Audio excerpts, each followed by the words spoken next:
By your permission, I lay before you, in a series of letters, the results of my researches upon beauty and art. I am keenly sensible of the importance as well as of the charm and dignity of this undertaking. I shall treat a subject which is closely connected with the better portion of our happiness and not far removed from the moral nobility of human nature. I shall plead this cause of the beautiful before a heart by which her whole power is felt and exercised, and which will take upon itself the most difficult part of my task in an investigation where one is compelled to appeal as frequently to feelings as to principles. That which I would beg of you as a favor, you generously impose upon me as a duty, and when I solely consult my inclination, you impute to me a service. The liberty of action you prescribe is rather a necessity for me than a constraint.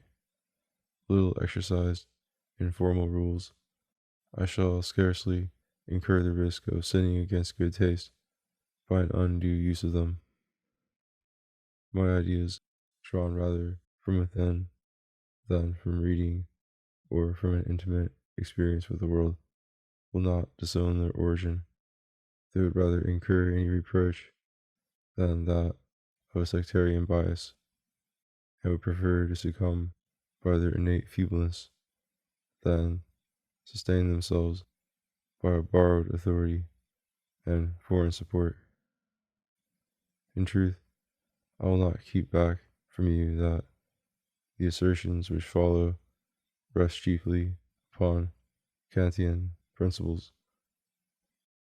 But if in the course of these researches you should be reminded of any special school of philosophy, ascribe it to my incapacity, not to those principles. No, your liberty of mind shall be sacred to me, and the facts upon which I build will be furnished by your own sentiments. Your own unfettered thought will dictate the laws according to which we have to proceed. With regard to the ideas which predominate in the practical part of Kant's system, philosophers only disagree, whilst mankind, I am confident of proving, have never done so. If stripped of their technical shape, they will appear as the verdict of reason pronounced from time immemorial by common consent, and as facts of moral instinct which nature, in her wisdom, has given to man in order to serve as a guide and teacher until his enlightened intelligence gives him maturity. But this very technical shape, which renders truth visible to the understanding, conceals it from the feelings. For, unhappily, understanding begins by destroying the object of the inner sense before it can appropriate the object. Like the chemist, the philosopher finds synthesis only by analysis, or the spontaneous work of nature only through the torture of art. Thus, in order to attain the fleeting apparition, you must enchain it in the fetters of rule, dissect its fair proportions into abstract notions, and preserve its living spirit in a fleshless skeleton of words.